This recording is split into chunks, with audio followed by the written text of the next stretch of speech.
So what we're going to do here, we have about 3 weeks to discuss cardiovascular assessment, pre-anesthetic assessment. So today I'm going to talk about assessment, and I'll talk about interviewing patients and also the physical assessment. I won't get through everything today. Next week I'll probably pick up with murmurs next week. Okay, and then we'll finish up the assessment stuff. And next week I'll talk a little bit about gas analysis and SBO and review of some monitoring devices. So we'll talk about pulse oximetry and gas analysis, and they're both used for monitoring the cardiac and the respiratory status of the patient. So it could apply either to cardiac or pulmonary, but we're going to discuss it in this module. And then on the 29th, we'll discuss preparation and planning for patients with cardiac disease, and we'll do a little exercise with that. And that'll be a face-to-face session in Pasadena. Okay, and then you'll have a test on the 6th of October. Okay, now the test will be over what I discussed today in the next 2 weeks. The other thing is there'll be some questions on electrocardiograms. Okay, so what we don't do, I don't do a class in ECGs because we found that students, it's kind of a waste of time for most students, and some students, so basically what I've set up is a self-study. And I want to go over that now so you can go over the self-study and prepare yourself for the ECG questions that'll be on the exam. So what I want to do now, I'm going to share my screen. And you should be looking at Moodle, my Moodle page. Does that look, can you see that? Okay, so this is going to look, the instructor's pages look a little different than your pages. So you're not going to see all this stuff. You'll see that some of the stuff says hidden from students. But at the top of this course, you'll see there's ECG study resources. Okay, if you open up that folder, you can download the folder, you can work off Moodle, whatever. But take a look at this first document. There's a Word document here, Review of ECG Fundamentals. And this is basically a very detailed outline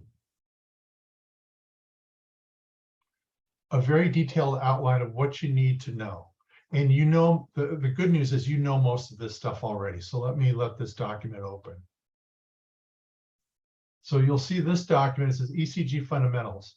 And it's just a very detailed outline of what you should know for ECG, for ECGs in this course.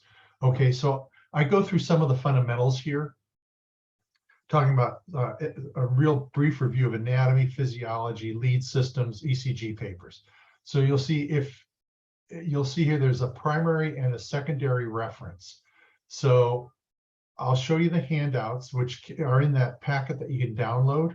And the secondary reference, there are 2 textbooks in the library at school that you can refer to if the primary reference isn't adequate. So you'll see here there are fundamentals, and then just a list of basic arrhythmias that you need to know. So they're all listed right here. And then there are a few patterns on 12 leads that you kind of need to be familiar with.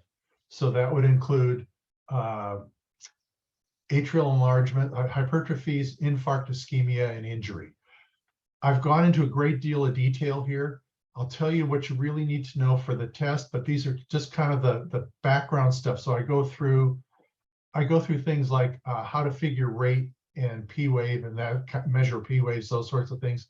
I'm not going to ask you a question, what's the P wave in this? What's the PR interval on this strip?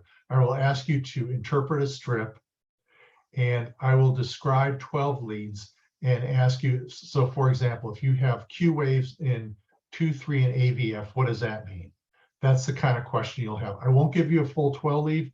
I'll give you strips, and you need to tell me what the rhythm is in the strip. I won't ask you details about the rate, PR intervals. I won't ask you to measure out all that kind of stuff. I'll give you strips. You need to look at the strip, tell me what it is. I will give you a description of a 12 lead and say, in this lead, this is what you see. In this lead, this is what you see. What is that pattern suggestive of?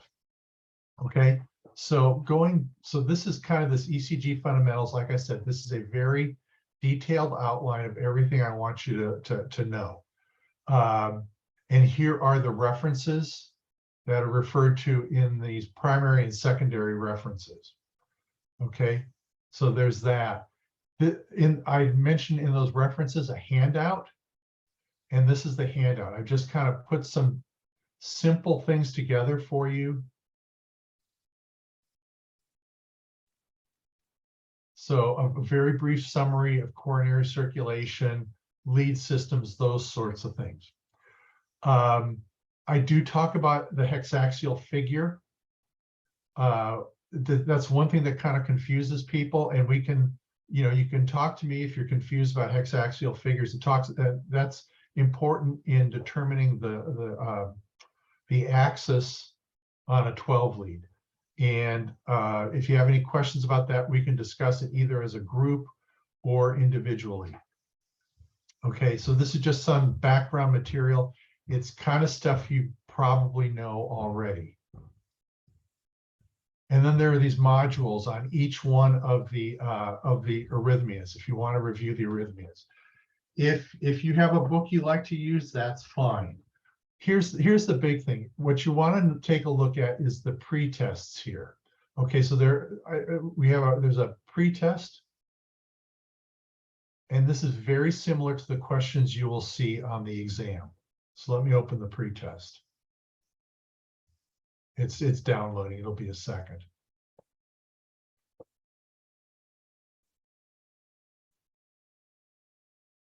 Oh, it says it's going to take 2 minutes. So the pre-test basically shows you exactly what the questions will be like.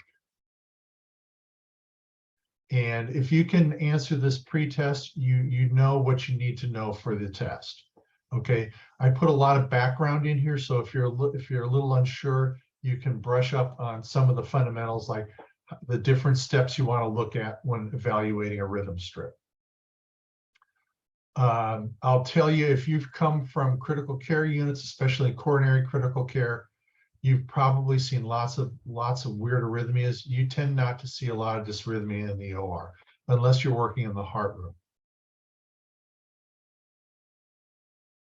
But you do need to have skills in monitoring, and that's one thing that I think we're really good in because of our experiences in the intensive care units. So one of these days, this pre-test will download, and I'll open it up and show you what you need to know.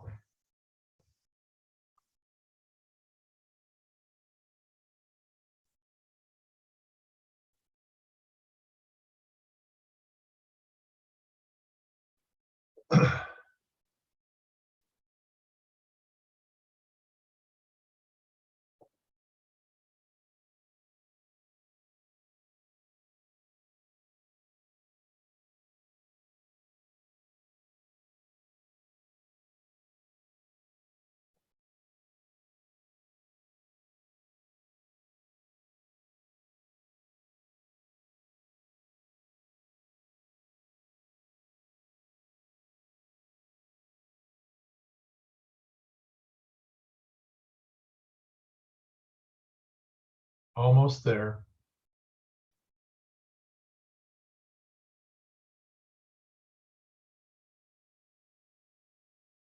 Okay, so this is basically the pre-test. So you'll see strips like this on the exam, and what I will ask you to do is give me an interpretation of the strip. So it's pretty straightforward. They're just 6 second strips.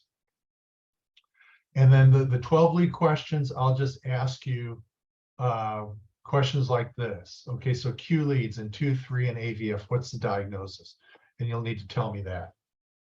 Okay, so I would take a look at that section that I pointed out to you on the in Moodle.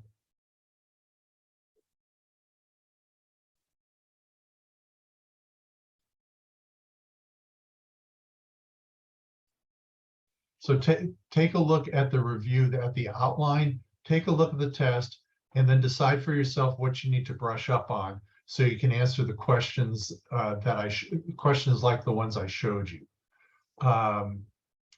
Any questions on that?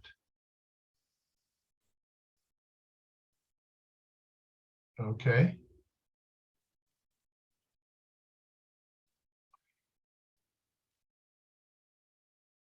Okay. Well, that takes us then to what we're going to talk about today, and that's cardiovascular assessment.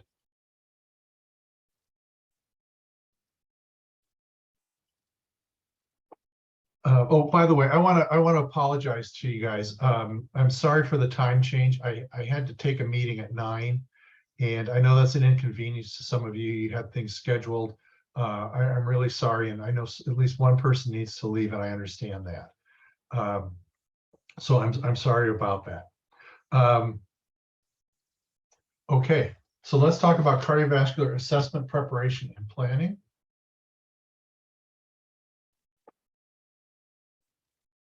And as I think I've mentioned this already, but usually if patients are going to have a complication under anesthesia due to a pre-existing condition, it's usually due to a cardiac condition. So that's the reason that we are so careful to know something about the patient's cardiac condition before we bring them in for surgery.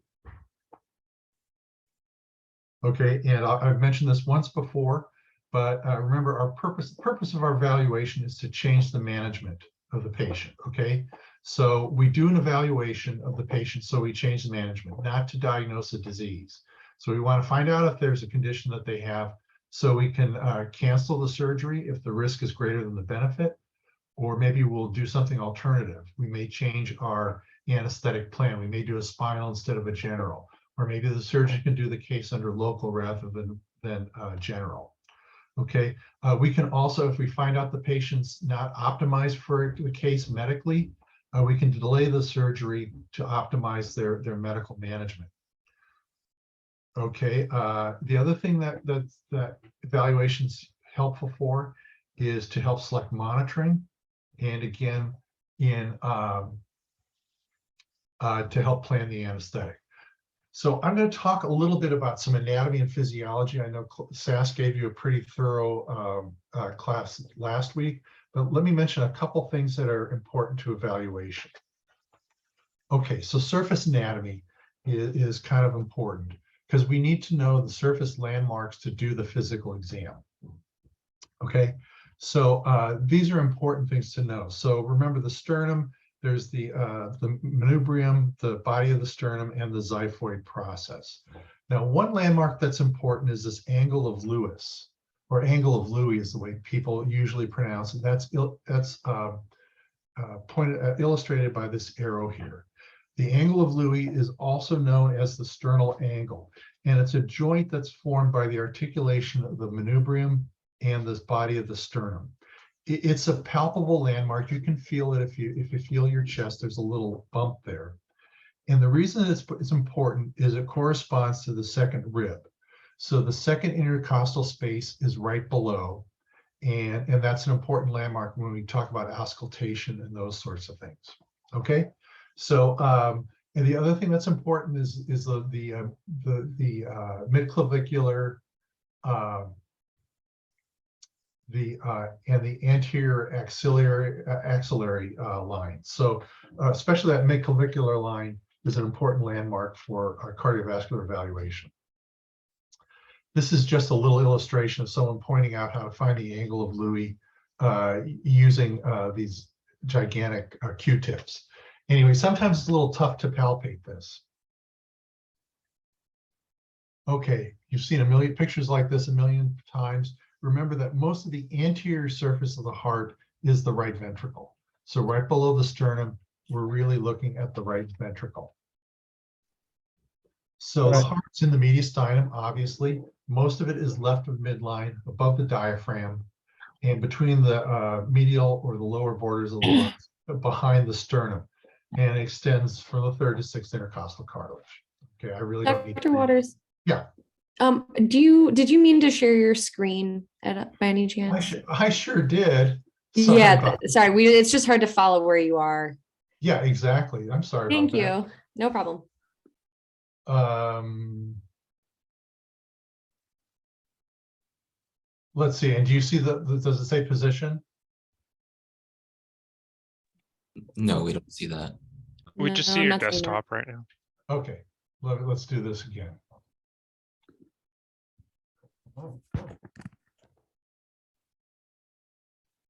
Okay, so let's go back. Let's see. You can see this now, the slides, right? Yes. Okay, No. sorry Yes. about that.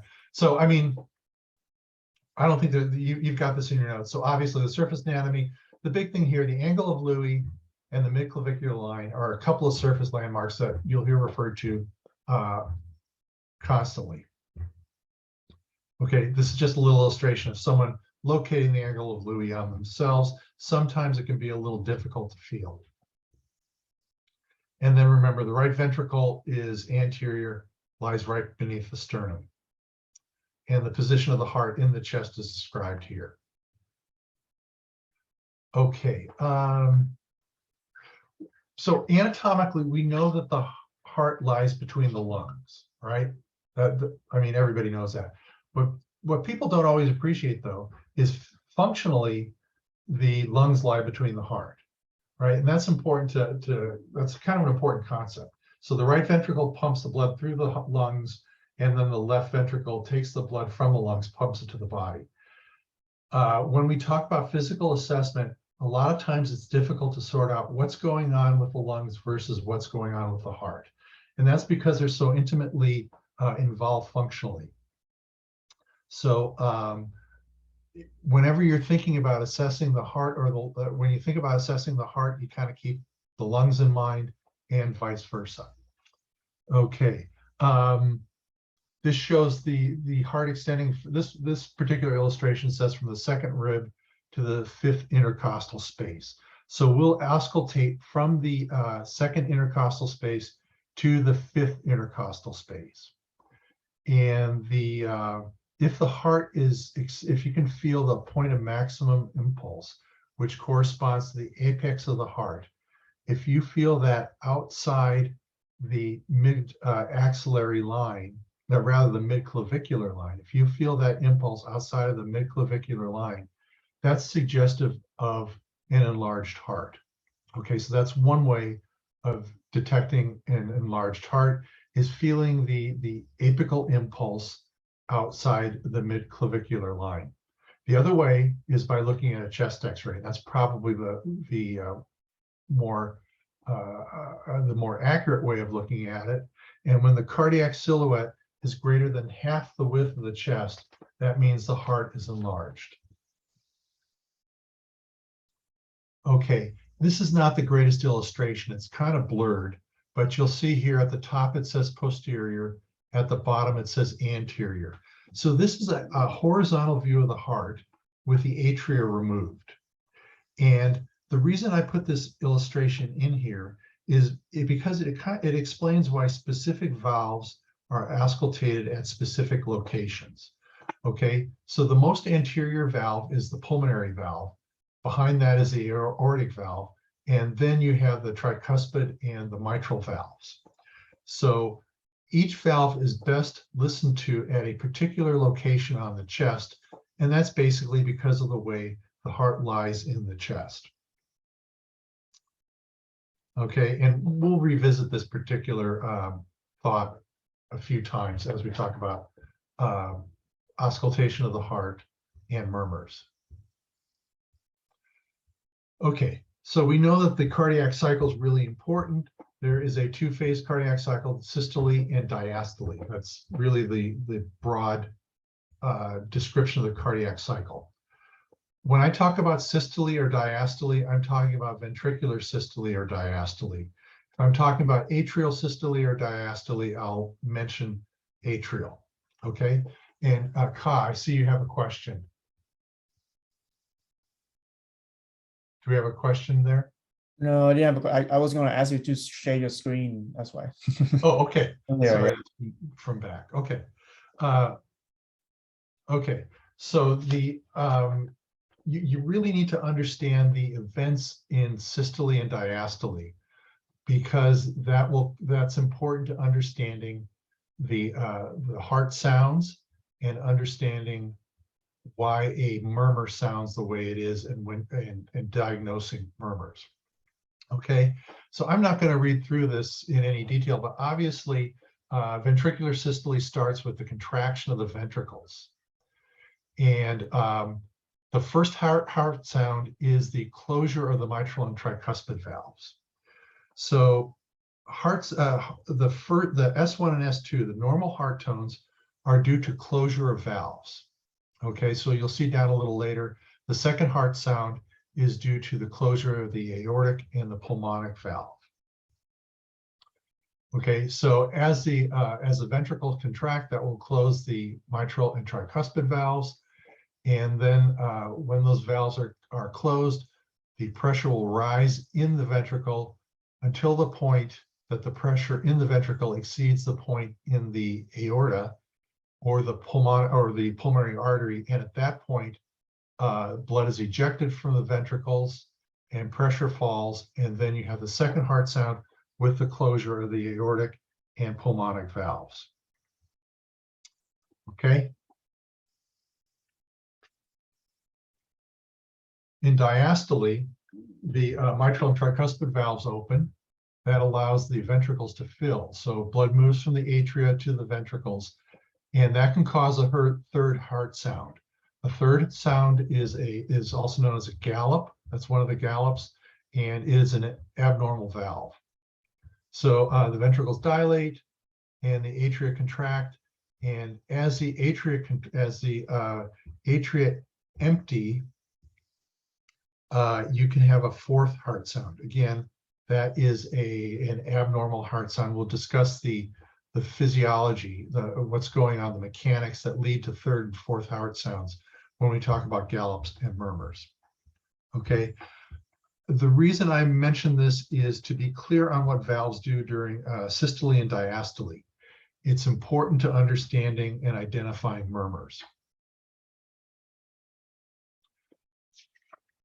This is a really good way to review the heart cycle. This is an illustration. It's called the Hyperheart illustration, and it's from the University of Utah. It's an animation that you can start and stop, and it correlates what's going on with the heart physiologically with the EKG and pressures in the different chambers of the heart. And it also correlates with heart sounds. Let me see if I can pull it up real quickly.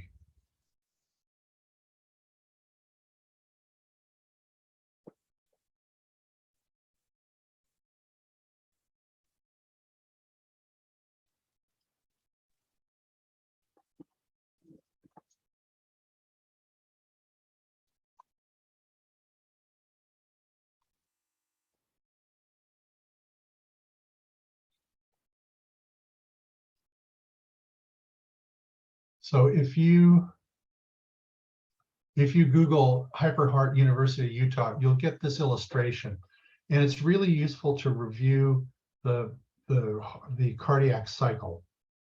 And you can do things like start it and stop it, move it along, and correlate all these different functions. So again, this is a good way to look at the physiology of the heart, and it will help you to understand murmurs and gallops when we get to that. Okay, so be very clear on the cardiac cycle.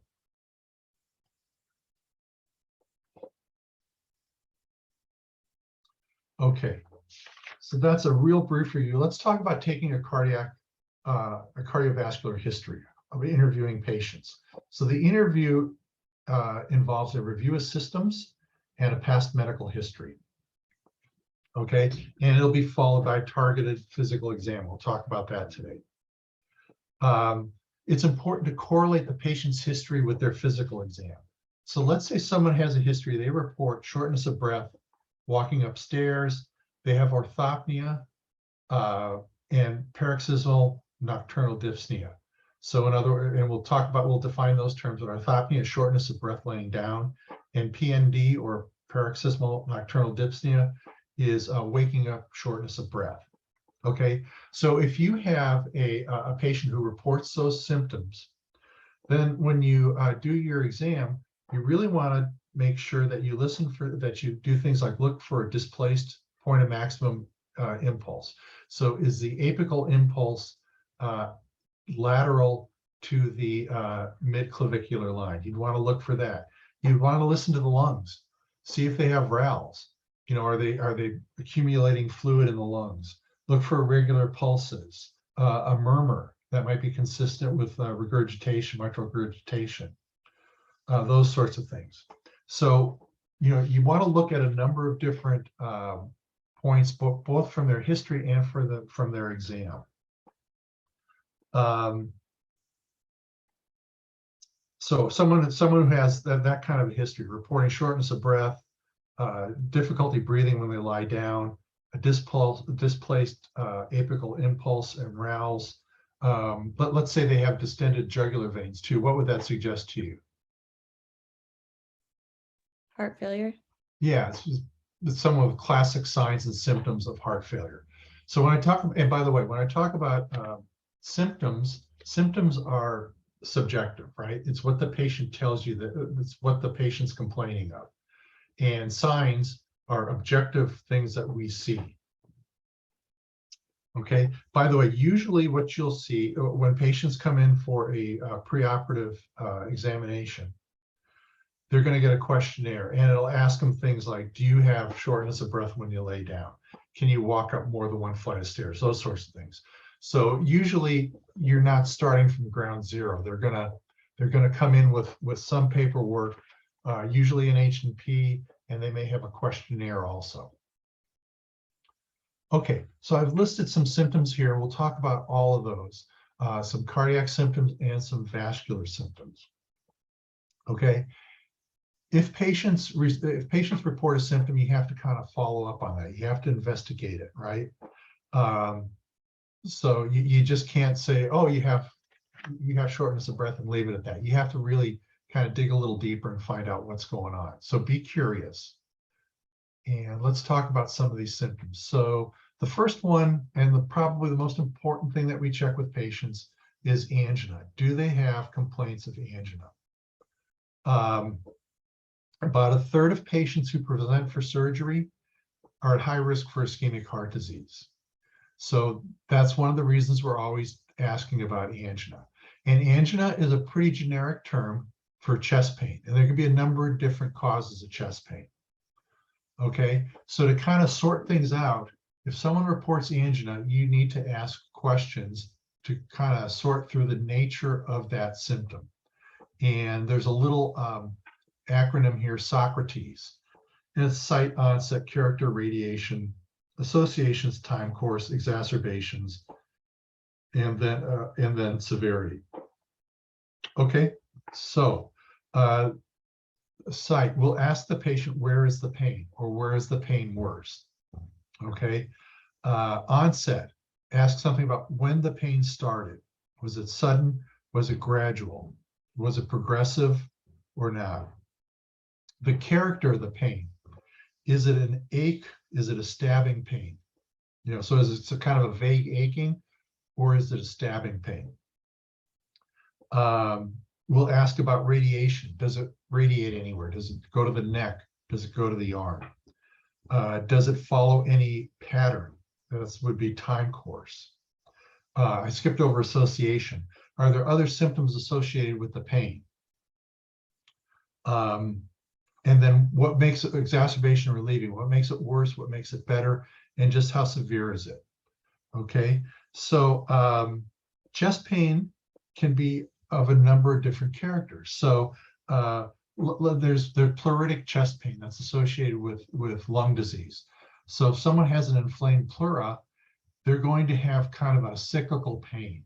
So the pain is going to get worse when they take a breath, and they may even feel some rubbing. So deep breathing is going to make the pain worse. That's classic of pleuritic pain.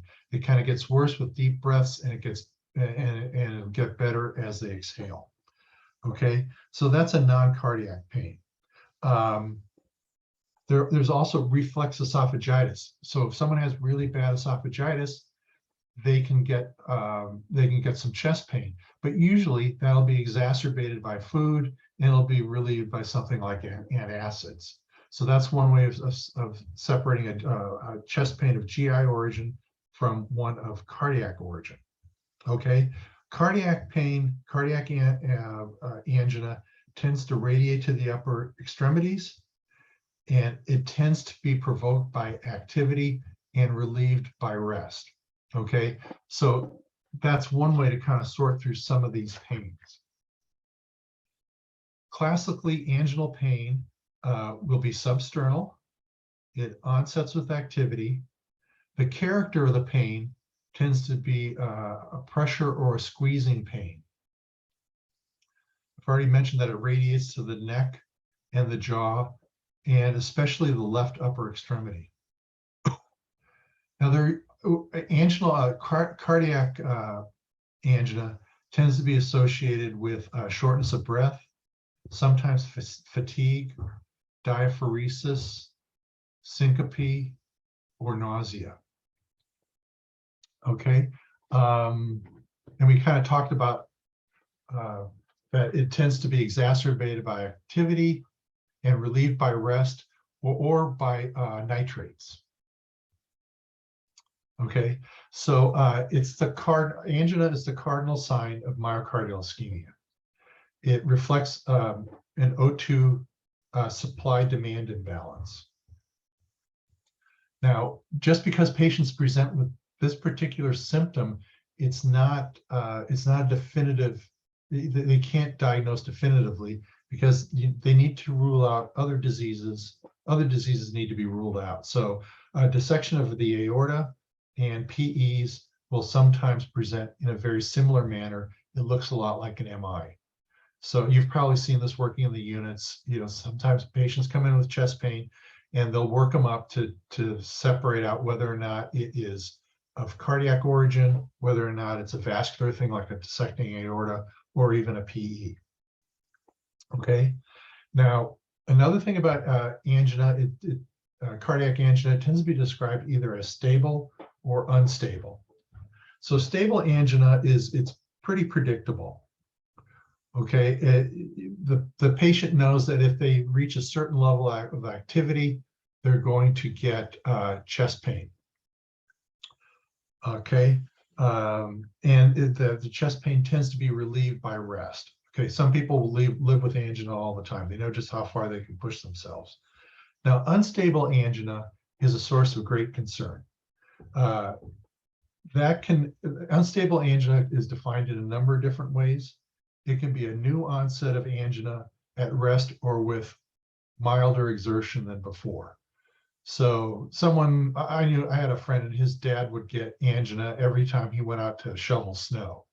Okay, that's stable angina. He would just take a rest and the angina would go away. He knew he was pushing himself too hard. Let's say he started getting angina at rest or angina when he's just doing something like getting dressed in the morning. That would be unstable angina.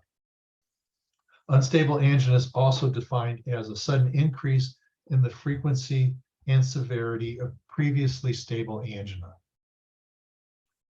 Okay, it can also be prolonged ischemic pain, so the angina may last longer. So patients with stable angina usually have a preserved left ventricle. We worry that unstable angina is a sign that someone's decompensating. So that's something we really worry about.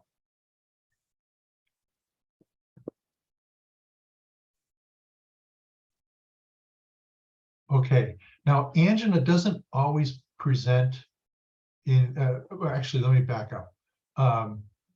Myocardial ischemia doesn't always present in the same way in all patients. Okay, so there's this term anginal equivalence. Certain populations will have symptoms that suggest myocardial ischemia, but it's not classic angina. So diabetic patients, women, and older patients will oftentimes not have angina, but they may present with shortness of breath, diaphoresis, a lot of fatigue, pain at an unusual site. Like I think some people will present with pain in their back or epigastric discomfort. They can have some nausea and vomiting. Okay, a lot of times this is due, I'm not sure exactly why women present this way, but in diabetic and older patients, their autonomic nervous system is compromised, and they don't have the same types of signs and symptoms with myocardial ischemia than patients with intact autonomic nervous systems. Okay, so that's very important that women, diabetics, and elderly patients will oftentimes have signs of myocardial ischemia that are not the classic anginal pain.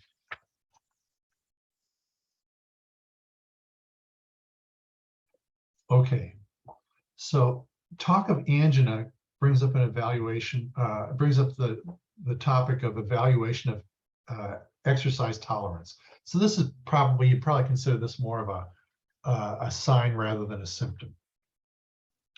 So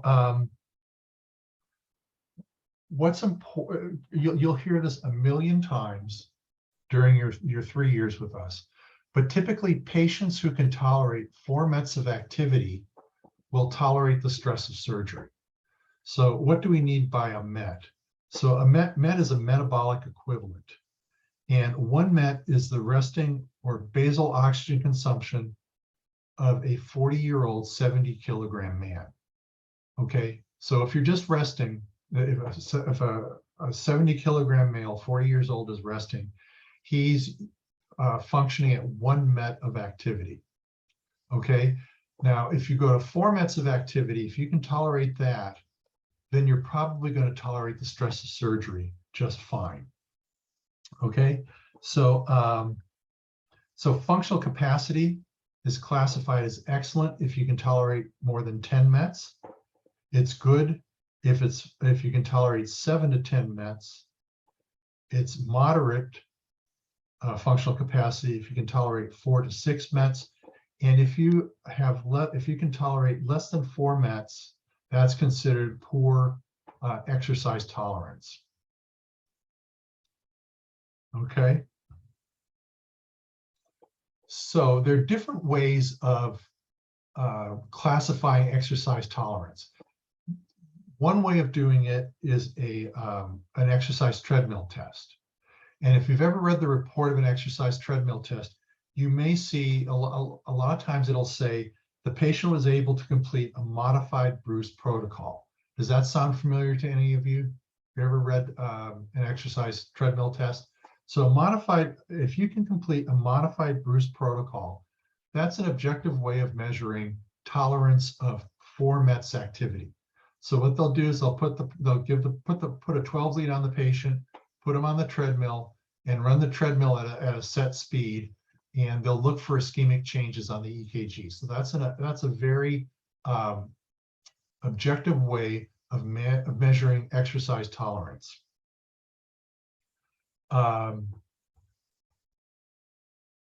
Another way of estimating exercise tolerance is just to ask the patient. Okay, so up here on the left, you'll ask the patient, can they climb a flight of stairs or walk up a hill? Can they walk 4 miles an hour?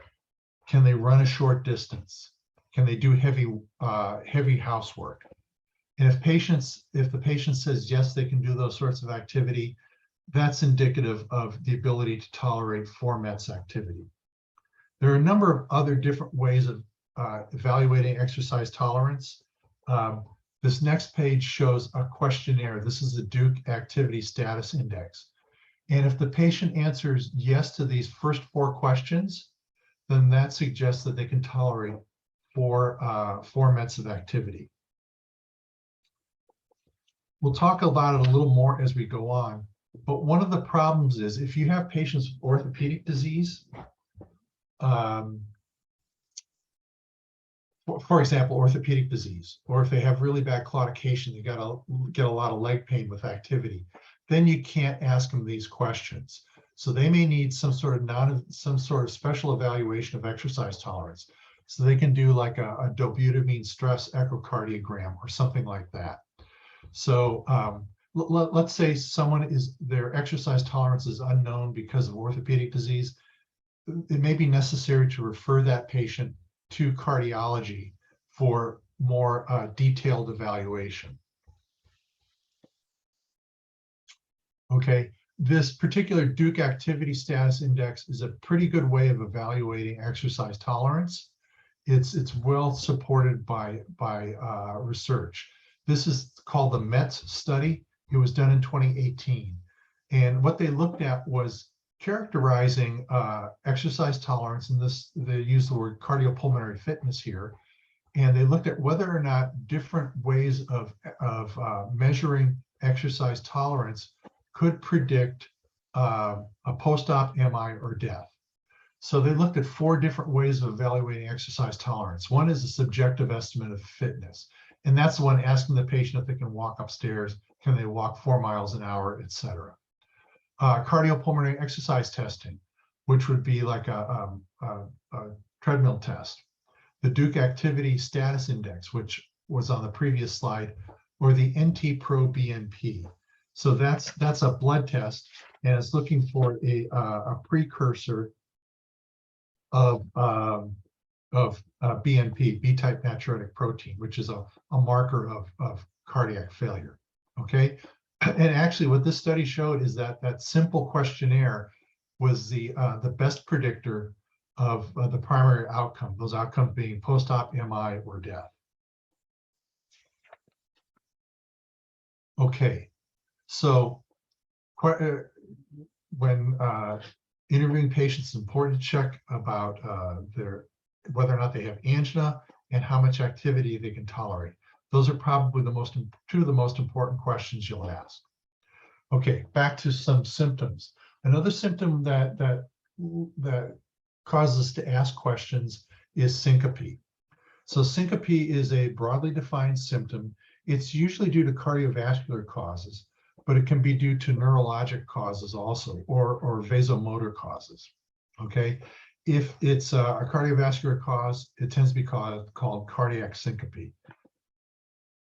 Okay, so syncope can be due to arrhythmias, either a Brady or a tachyarrhythmia. Unusual exertion can lead to syncope. That's usually due to a vasovagal event. And then there are vascular changes that can lead to syncope. If someone suddenly turns their neck, that can lead to an exaggerated carotid sinus stimulation. So the carotid sinus gets stimulated by rapidly turning one's neck, and that leads to a vagal effect, and the patient can have syncope. Patients with disease in their carotids sometimes get most of their circulation to the brain through their vertebral artery. And if they suddenly look up, that will occlude the circulation through the vertebral artery, and they can pass out. Okay, and then there's just a sudden change in posture. We've probably all had that, especially if we're a little dehydrated or something. You stand up rapidly, you may see stars, or you may, which would be a near syncopal event, or you can pass out altogether. I mean, it happened to my daughter when she was a teenager. It's no big problem. She was probably just a little dehydrated. Okay, so cardiac syncope, it typically occurs suddenly. You know, there's a sudden onset of a tachyarrhythmia, for example, and consciousness is rapidly restored after the patient, after say the tachycardia stops. Okay, so cardiac syncope usually has a rapid onset and a rapid resolution. Neurocardiogenic syncope can have a warning sign like nausea. The patient can get ashen. You know, you may see this with a vasovagal. If you've ever seen anyone vasovagal, they get kind of pale. They might get a little nauseated. Consciousness may return slowly with those types of patients. Sometimes there can be a straight up neuro cause, a panic attack, or an absence seizure. Those sorts of things can happen. Another cause of cardiac syncope would be valvular stenosis. So one of the symptoms associated with aortic stenosis, for example, is syncopal episodes. Okay, so I tend to ask patients if they've had an unusual loss of consciousness. And then if they answer yes, I think, oh man, what am I going to do next? And I generally ask them, have they been worked up for it? And usually they have. I've not had to cancel a case, but I probably ask a lot of questions about the syncope because you probably don't want to. You wouldn't want to do a big case on someone who had syncopal episodes, especially if they were frequent and recent. Okay, so that's syncope. Dyspnea and orthopnea, these are kind of non-specific symptoms in the sense that they can be either due to pulmonary or cardiac causes.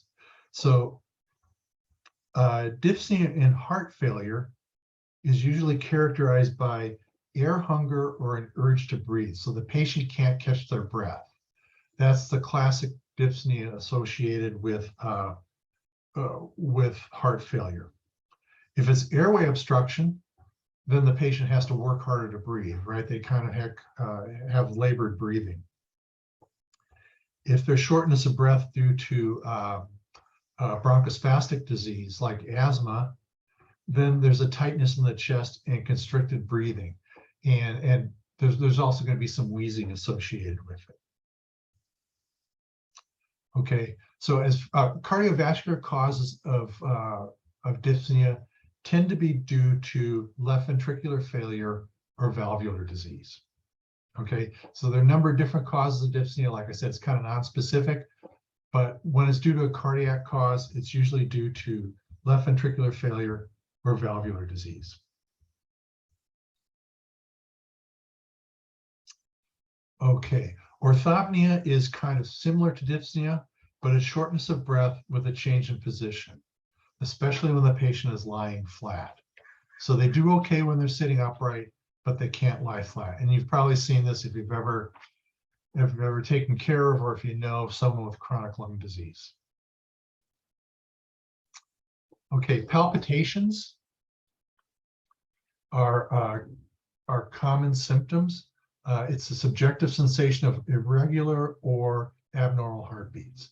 Okay, so you need to ask a few questions about this. Is it frequent? Does it last long? How regular is the heartbeat? And most importantly, any chest pain or syncope, right? So I think just about everybody at one time or another, if you drink too much coffee, you might have a few palpitations. That can be due to a PVC or a PAC. And the patient will report the sensation of a skip beat. It's not a big deal. It's not a reason to cancel a case. The most common sustained arrhythmia is atrial fib. So atrial fib is this irregularity. And we kind of know, we can probably get a pretty good idea if someone has atrial fib just by feeling their radial pulse. With people with SVT will report palpitations. And that tends to be a rapid heartbeat, and it's regular in contrast to the atrial fib, which is an irregular and sometimes rapid heartbeat. Okay, what we really worry, if someone's having PACs or PVCs, just kind of occasional, it's not a big source of concern. If they have atrial fib, and if it's established atrial fib, we don't worry about it too much.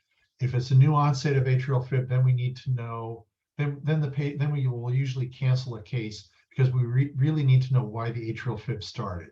But if someone has a history of sustained atrial fib, it's not a contraindication to general anesthesia, as is SVT. What we worry about is if there is any chest pain, any dizziness or syncope associated with the palpitations, we need to worry because that suggests that those palpitations are hemodynamically significant. Okay, so that's going to enter into our planning.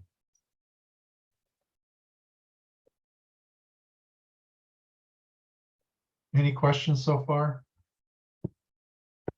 Okay, well, let's talk about limb pain. So this can be really a general sort of symptom. I'm not going to bother reading those different questions you might ask to kind of sort through leg pain. But sometimes patients will have leg pain due to peripheral neuropathy. Obviously, that's not a big concern. You have to take it into account when positioning patients, but peripheral neuropathy won't lead to increased rates of complications from anesthesia. A lot of patients will have nighttime leg and cramp pain, and that could be a concern. That could be due to ischemia. It could also be due to electrolyte problems. But the specific sort of leg pain that we worry about is claudication. Okay, so that is muscle ischemia. Now, claudication is chronic, stable lower limb pain, and it's due to ischemia that's provoked by activity and relieved by rest. And what we worry about with claudication is that if the patient has atherosclerotic disease in their lower extremities, there's a good chance they've also got it in their coronary arteries. And we're not really worried about claudication during surgery, but we are worried that they're at higher risk for an MI. So that's something that might concern us.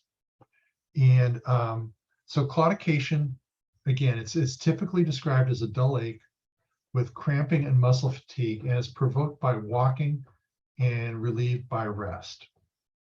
Okay, now the pain can be a little different depending on where the stenosis in the arteries is located. So if it's an iliac occlusion, if the occlusion's in the iliac artery, that can lead to hip, thigh, and calf pain. If it's in the femoral or popliteal arteries, which is more common, then you can get pain in the calf, in the foot muscle, in the calves and the feet. Okay, and there'll be variation in the patterns of pain depending on how the patient's circulation collateralizes. Now, there's also something called pseudoclaudication. So that's pain that's similar to this. It can be due to spinal stenosis, arthritis, venous congestion, those sorts of things. Okay, but claudication properly is due to insufficient arterial circulation.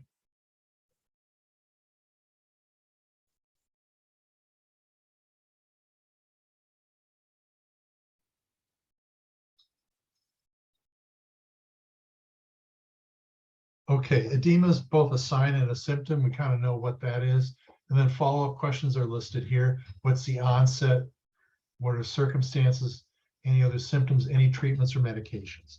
So we'll talk about this more when we talk about physical exam later this morning. But edema can be a sign of right heart failure or biventricular failure.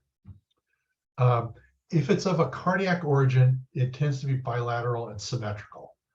Okay, so if the edema is due to poor cardiac function, you're going to see bilateral and symmetrical edema. Now, if a patient has renal disease or low albumin, they can also have bilateral and symmetrical edema.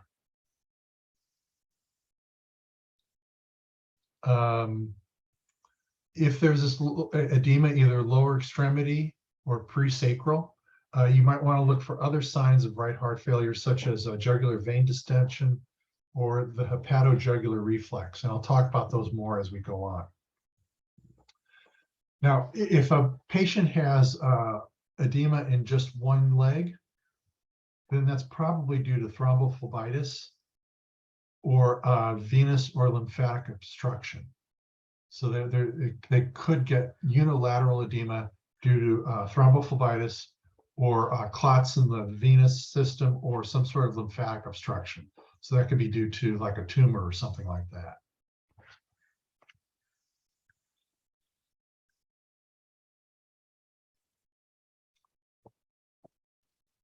Okay, so I talked about review of systems, and let's talk about past medical history. So this is really important. I've just got one slide here, But if people come in with these diagnoses on their chart, or if they report these diagnoses, you need to think about these particular conditions, and it's going to enter into how you plan your anesthetic. So lots of patients have chronic hypertension. Patients with chronic hypertension are at elevated risk for coronary artery disease. We usually don't postpone surgery for hypertension unless it's really severe. And that would be something like a diastolic pressure greater than 110. Sometimes we'll think about delaying a case if they're hypertensive, so we can optimize medication. So ideally, if someone has hypertension that's out of control, you would catch it soon enough before surgery that you could their treatment could be optimized. Okay. Patients having coronary artery disease or MI, that's a real important category of patients. I kind of talked about coronary artery disease, and we'll talk about how we prepare and plan for patients with coronary artery disease. What if someone comes in with an MI? What do you need to evaluate? So someone had an MI. Is that the same in everybody? So it's really important to determine how recent the MI occurred. Now, it used to be we would avoid elective surgery if the MI was within the past 6 months. That's because there was elevated rates of complications in patients having surgery less than 6 months after an MI.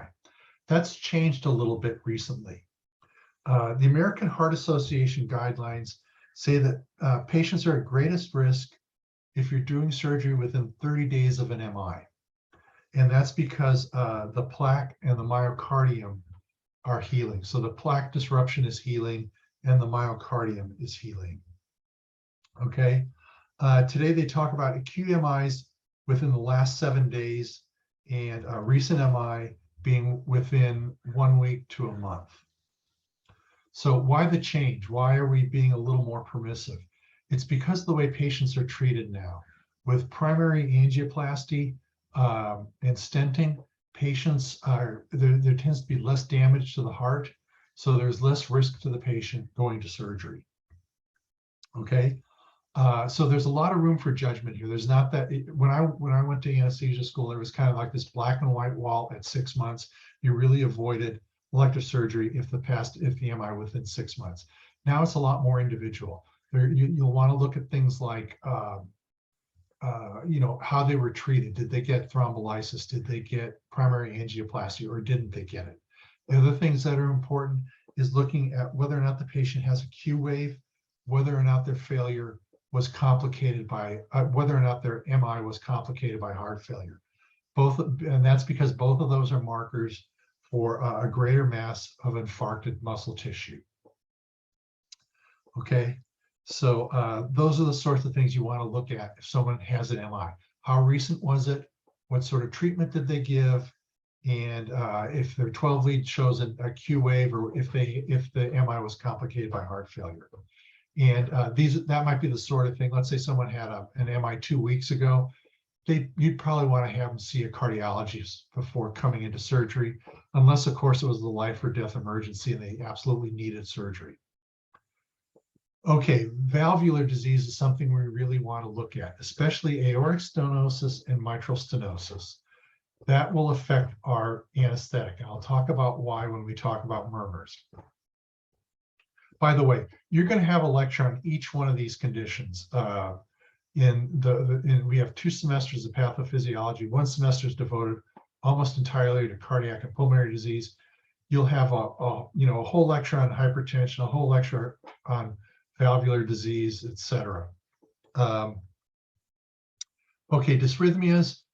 We don't want people coming to surgery with hemodynamically significant dysrhythmias. Okay, that should be addressed before they go to surgery. Heart failure. Lots of patients have a chronic history of heart failure. It's really important that we know just how severe it is, because that's going to lead us to manage their fluids very carefully, and it may also lead us to want to do some more preoperative evaluation or consider things like a TEE intraoperatively. Peripheral vascular disease, that kind of goes along with claudication. If someone's reporting claudication, we want to rule out any significant coronary artery disease. Cardiomyopathies can be of a couple different types, either with or without preserved left ventricular function. Well, we talk about HFrEF and HFpEF. So it's heart failure with preserved ejection fraction or heart failure with a reduced ejection fraction. And if we know those diagnoses, we will treat the patient accordingly. You treat them a little bit differently. It's really important to know if patients have pacemakers or implanted cardioverter defibrillators. A lot of times surgeons will use electrocautery. You've probably heard of Bovies. That's a device it's an electrocautery device. It cauterizes while it cuts, and it uses electricity to do that. And it can interfere with the function of a pacemaker or a cardioverter defibrillator. So we need to approach those appropriately, and we need to plan our case accordingly. Okay, cardiac surgery and PCI. So if someone's had a bypass graft within the last 5 years, they're not at elevated risk for myocardial infarction. Okay, so they kind of get this 5-year period where they're not at elevated risk of myocardial ischemia and infarction. One thing that's really important is PCI. So if they've had a PCI, and especially if they've had a stent with percutaneous coronary interventions, then we need to know that, and we need to adjust the timing of the surgery and how we do our anesthetic. And that's because surgery provokes clotting. It provokes thrombosis. And if we'll talk about this when we talk about planning and preparation, but if someone has a fresh stent in, they're at pretty high risk for clotting that off during surgery. So we don't want to do something like fix a bunion and provoke clotting and clot off their stent. And then stroke and TIA, we want to know about the cerebral vascular condition of the patient, because we want to make sure that they have adequate blood pressure to perfuse the brain. We don't want to cause any problems, any preventable complications. Okay, so that's kind of the review of systems and the past medical history. Why don't we take a break and then talk a little bit about examination, okay?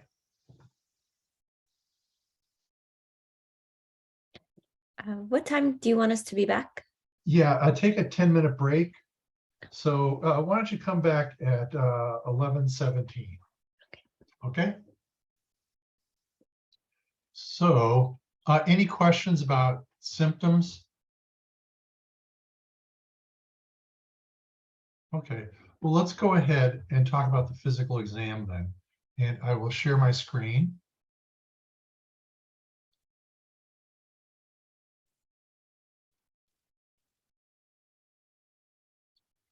And you see my slides again, do you? Okay, so physical exam, there are 4 different parts: inspection, palpation, percussion, and auscultation. And they should be, these particular ways of examining someone should be done in this order. Okay, so inspection and palpation are kind of important. Percussion is really not important in cardiovascular exams. Percussion is really a way of examining air-filled cavities. So it's important for lung exams, it's important for abdominal exams, not important for cardiovascular. Auscultation is very important, and we're probably not going to get to it today, but we'll start on it next week. We might start today. Just a little way to mnemonic to remember it. I palpate people's abdomens. So inspection, palpation, percussion, auscultation. That's the order. Now, there is one exception to this rule, and that's when examining the abdomen. It's inspection then auscultation, then palpation and percussion. Percussion is done last. And the important thing here with abdomens is to listen to the abdomen before you start touching it, because when people start palpating the abdomen, that can provoke some peristalsis.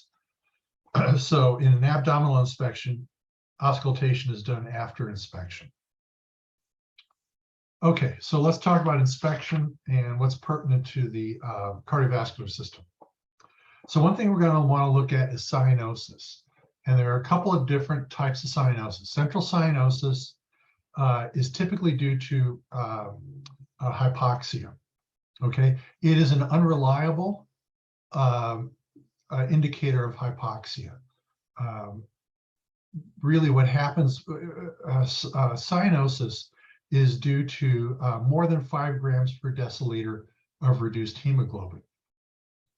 So you can see cyanosis in someone who's polycythemic, but not hypoxic. And you would not see cyanosis in a patient who is anemic, but hypoxic. And that's because it's due to an absolute level of more than 5 grams reduced hemoglobin per deciliter in the capillary beds.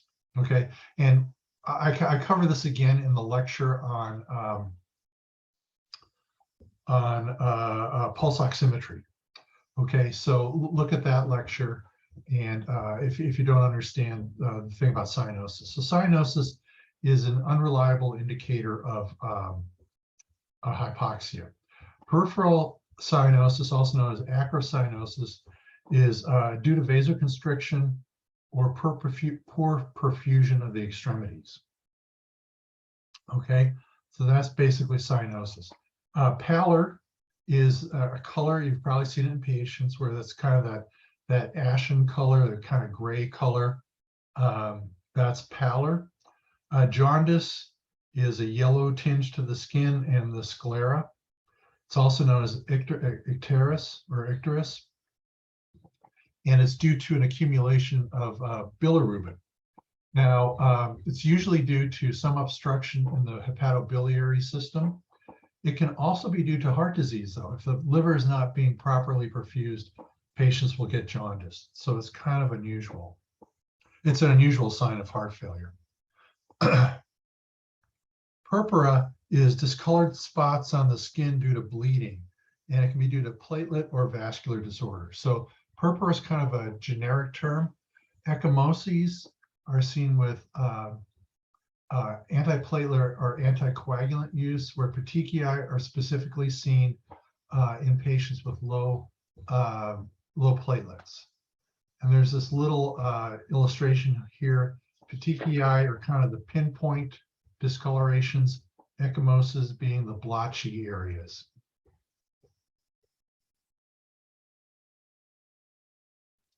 Okay. Inspection. So what's pertinent for cardiovascular disease is we'll want to see if there's an implanted device in their chest. So a pacemaker or an implanted cardioverter defibrillator. Okay, obviously a barrel chest where you have the increased AP diameter that's seen in emphysema. And then there are these two kind of rare conditions, pectus carinatum or pectus excavatum, so pigeon chest and funnel chest. Patients with pectus carinatum usually have a normal heart and lungs. In more severe cases, they can have mitral valve disease. Pectus excavatum displaces the heart into the left chest, and that can cause mitral valve prolapse also. So here's the pectus carinatum is on, rather pectus excavatum. The funnel chest is on the right, obviously, and the pigeon chest is on the left. Pectus carinatum.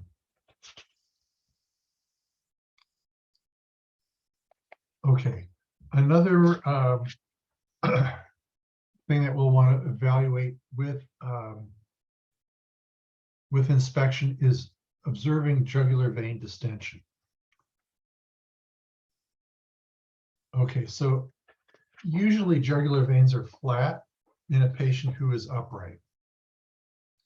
Now, this seems a little esoteric to me, this discussion that I'm going to start on, but bear with me, because I want to cover it because it's covered in textbooks. Okay, so we just kind of know that if someone who is upright or at a 45-degree angle has jugular vein distension, that's significant of heart failure. The right atrium is not able to receive the venous drainage, right? So it starts backing up into the jugular vein. Now, there is a way to estimate CVP by examining the jugular vein. So, and this is talked about in the textbook, and I'm just going to talk about, it confused me, so I tried to understand it, and I'll share my understanding of it with you. So this is a way of measuring venous pressure by jugular vein distension. So it measures the vertical distance between the angle of Louis and the top of the venous pulsation. So if it's more than 3 centimeters of water, if it's more than 3 centimeters, it's abnormal. Okay, so that's one way of estimating venous pressure. It also talks about being able to identify all these different waves by looking at the jugular vein. And maybe if you're a Jedi cardiologist, you can do this. I think I can't imagine seeing A waves and C waves by just looking. I mean, it's tough enough when you're looking at an A-line tracing. Let me skip this particular one. And so let's forget about the waves, but let's talk about measuring CVP by looking at jugular veins. So this is the way I first learned to measure CVP. So I started working in units 35 to 40 years ago. We still had these water manometers. And what we did is you would level the stopcock at the right atrium. You would fill this water manometer with fluid from the IV solution, and then you would turn the stopcock so there's an open valve between the fluid in the manometer and the IV line going into the right side of the patient's heart. And you would read the patient's CVP in centimeters of water on this manometer. There was a little ball that floated in the IV solution. The reason I tell you that is not for historical purposes, but basically because what they propose is that you're basically using the jugular vein like a water manometer. So the right atrium is 5 centimeters below the angle of Louis. So if the top of the if the jugular veins are filled to 3 centimeters above the angle of Louis, that means you've got a CVP of 8 centimeters water pressure. That, I don't know if that confuses you. I hope it kind of helps you understand, but that's how they will use. This is just a technique for estimating central venous pressure from measuring the distance between the top of the jugular vein filling and the angle of Louis. I've never seen this done. I've seen it, I think it might be done in like third world countries, but here we'll just put a line in and measure, and we'll measure using a transducer. But basically, this is just the technique for estimating CVP from the jugular vein. So you have the patient sit at 45 degrees. You can look at the jugular vein, and then you go ahead and measure how far above the angle of Louis the column of blood in the jugular vein is. And it's basically analogous to measuring the water in a water manometer using that old technique from 35 years ago. Did that totally confuse people? Okay, don't worry about it if you're a little confused. Okay, think about it. If you're curious, you can contact me and we can talk about it. Okay. So, but we all know that in someone standing upright, you should not see, the jugular veins should not fill. And if you're seeing jugular veins filled in someone who is about 45 degrees, seated at 45 degrees, they've probably got an elevated central venous pressure. That's the most important thing to know. Quantifying it, I don't think you're ever going to have to do that. Okay, and then there's something called hepatojugular reflux. So this is just a technique that involves palpation and inspection. So if someone has a lot of venous congestion, if their right atrium can't accept the venous drainage, the blood's going to back up, right? It's going to back up into the jugular vein, and at some point in time, it can lead to congestion of the liver. The liver will have a lot of blood backing up into it. So hepatojugular reflux is just you have the patient lay down and then press up under their ribs, press on under the ribs on the right side, and that firm pressure will cause the blood to reflux up into the jugular vein. And you can basically fill the jugular vein by squeezing blood out of the liver. And that's hepatojugular reflux. So it's seen in tricuspid regurg and heart failure and a few other conditions. Okay, I'm sorry, it's not done flat, it's done with the patient in 45 degrees.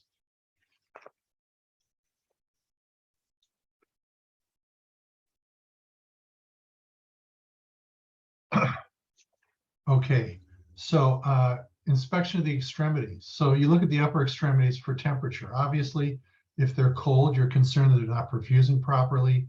We'll talk about clubbing for a second. Filling of veins. Hand veins should fill when they're dependent and be flat when they're raised, when the hand's raised, if the patient is euvolemic. Okay, so if a patient has their hand raised and their vessels are still prominent, their veins, that's probably someone who's volume depleted. If their veins do not fill when the hand is dependent, if the veins don't fill when their hand is dependent, that means they're dry, right? If the veins are filled when the hand is up, that means they've probably got more than enough fluid. Okay, and then capillary refill. So the nail beds are kind of unique in that you can actually directly observe the capillary beds.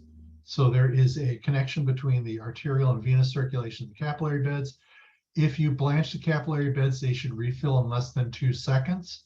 If not, then that indicates poor circulation in the extremities.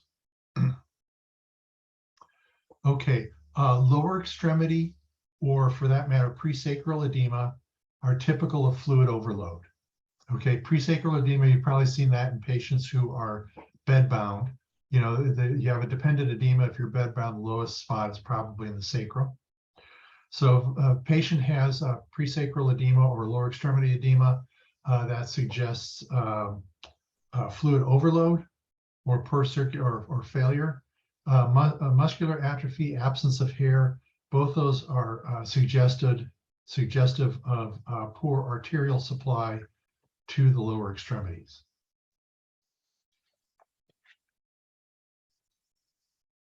And then clubbing. That's a phenomenon where there is loss of the normal concave configuration of the nail as it emerges from the distal phalanx. Okay, that's straight out of a book. So we know that there's not the nail bed looks unusual, right? It's kind of flat rather than being having a little bend in it. Okay, so this is nail or digital clubbing. It's commonly associated with chronic hypoxia, and they think it's due to vasodilation, chronic vasodilation. So you've probably seen people with clubbed fingers. It's usually seen in smokers. When I see people with fingers like this, they usually have nicotine stains on their hands also. Okay, so it's from chronic hypoxia. And there's a special exam here for clubbing. If people have normal nail beds, they have something here called Shamroth's sign. So it's a little diamond-shaped space between the nails. You guys see that on the illustration. And people who have clubbing don't have that because there's not that bend, that little angle where the nail comes out from the nail bed. So this is called Shamroth's sign. And it's probably a really good Trivial Pursuit question.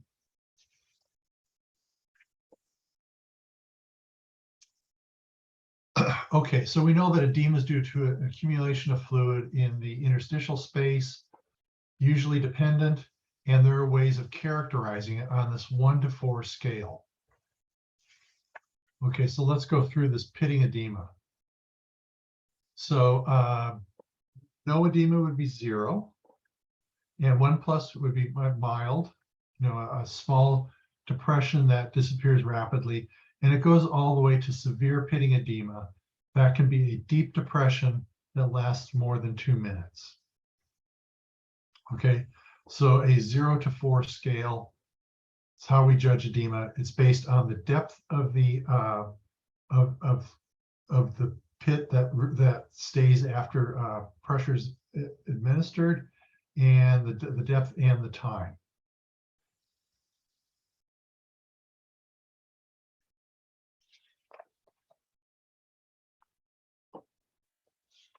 Okay, continuing along in inspection and palpation. We're kind of interested in the apical impulse, and you'll see it noted there on that illustration. And of course, it's where the apex strikes the inside of the chest wall. So the PMI should be visible mid-clavicular line, about the mid-clavicular line, 5th left intercostal space. Okay, sometimes in the 4th is a normal variable. Okay, it should be palpable within a fairly small area, within about 1 diameter.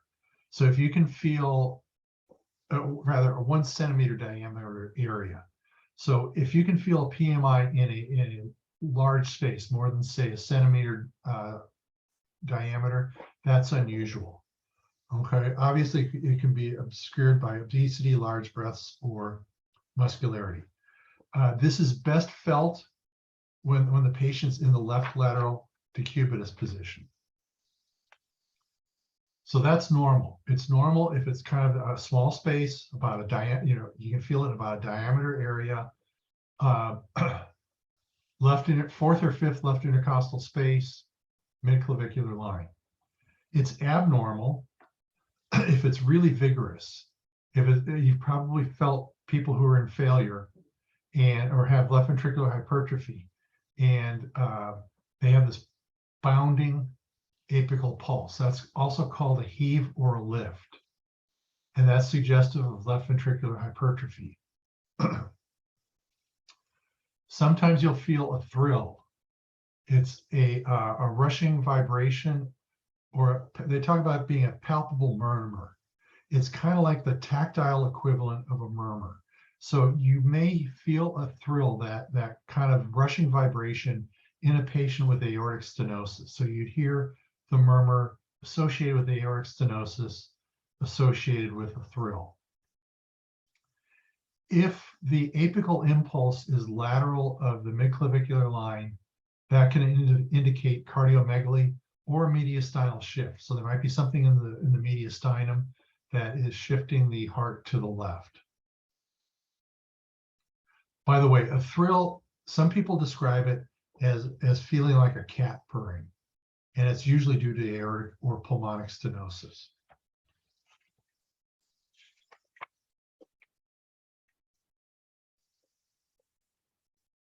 Okay, so pulses. What contributes to the nature of a pulse is listed here: the volume, the distensibility of the vessels, the viscosity of the blood, and resistance. Okay, so one thing I learned, and they used to teach this in ATLS, in advanced trauma life support, is that if the carotid and the femoral pulses are palpable, the systolic pressure is somewhere between 60 and 70. If the radial is palpable, the blood pressure is greater than 80. That research has shown that that's inaccurate, that's basically an overestimation of the pressure. So we've kind of gotten away from using that. Okay, but pulses are important. You should be able to locate all these different pulses. And they're noted on this illustration. Okay. One other one that I know vascular surgeons like to evaluate is a pre-tibial pulse. It's not illustrated on here, but you basically follow the tibia down, and just above the ankle, you can feel a pulse. Okay. One thing important to know is never take a carotid pulse bilaterally simultaneously. Okay. You don't want to do that. That'll cause somebody to pass out. That's like the chokeholds the police used to use, and they don't use that anymore because it's too dangerous. So you want to, if you're going to take a carotid pulse, only do one side at a time.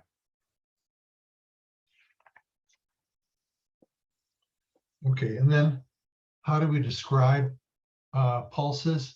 We describe them in terms of rate, contour, rate, rhythm, contour, amplitude, symmetry, etc. So why don't I go through some of these terms? Okay, so absent pulses would be 0, normal is 2, so a weak pulse is just barely palpable. 3 is kind of an increased pulse, and then 4 is this bounding, unusual pulse like you'd see with an aneurysm. So that's one way to describe the amplitude or the force of a pulse in that 0 to 4 scale. Okay, rate and rhythm, that's pretty obvious. I mean, whether it's a regular pulse and how fast it is, whether they're equal, that's important, whether they're equal on both sides.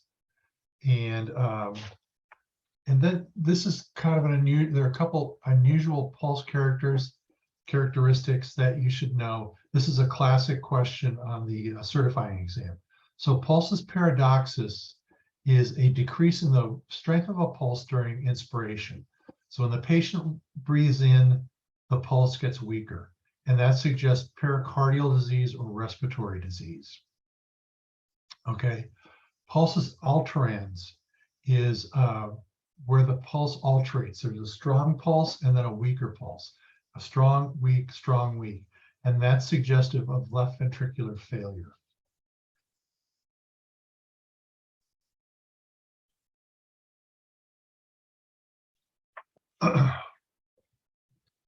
Okay, this is kind of along this line. One way of evaluating patient circulation is to do an Allen test.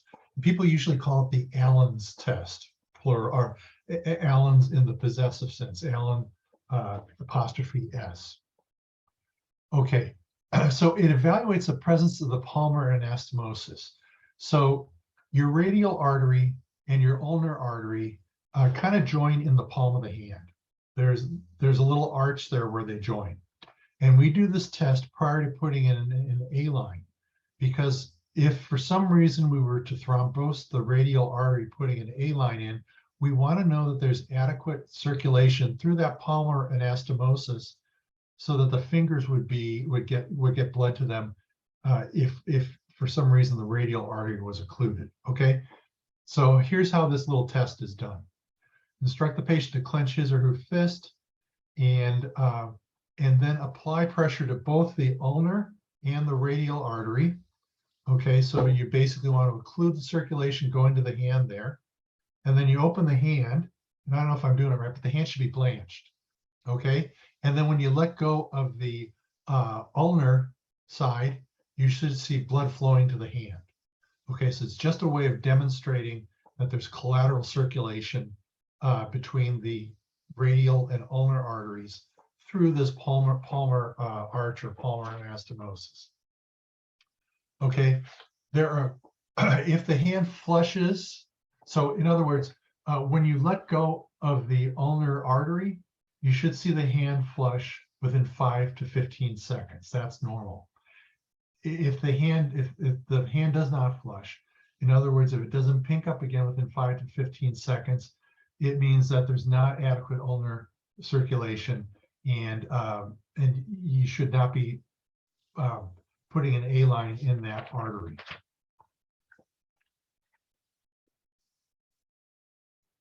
Okay, let's see how we do time-wise.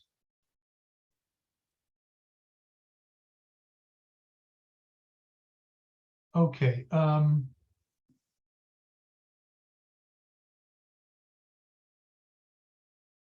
Why don't we go through this approach? We'll go through 3 slides here and then call it quits. We'll come back to auscultation next week. Okay, so there are 5 places that we traditionally auscultate the heart. Okay, so the second intercostal space is for the aortic valve. So we listen for the aortic valve is best heard at the second intercostal space. The pulmonic valve is best heard at the second intercostal space on the left side. Okay, so aortic on the right, second intercostal space, the pulmonic on the left, second intercostal space. Tricuspid is heard best 4th or 5th intercostal space, and the mitral valve at the apex, which is typically at the 5th intercostal space. Okay, so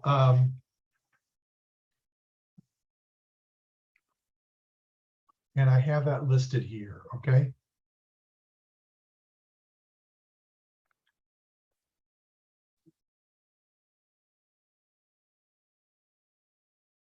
Okay, so when we listen, now Erb's point is at the 3rd intercostal space, and we use that listening for splitting, S1, S2 splitting, and what that basically means is that the valves are not closing at the exact same time. So the S1 and S2 kind of, you get a funny sound. And I'll talk about that next week when we talk about the abnormal sounds. So a good way of remembering these sites is all pigs eat too much for aortic, pulmonic, Erb's, tricuspid, and mitral. All pigs eat too much. That's kind of a good mnemonic for where to listen.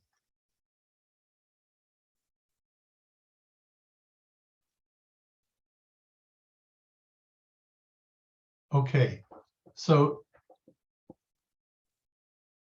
this is just kind of how to progress them. So we listen for the S1 and S2 in each of the 5 areas. And you know what, we'll pick up on this next week because it'll be kind of confusing. But just know these, for today, we'll just stop. We've got these 5 areas to listen to the heart, and we'll pick up next week with murmurs and gallops and continue from there. Okay? That's about it for today. I'll see you guys next week. Bye, everybody.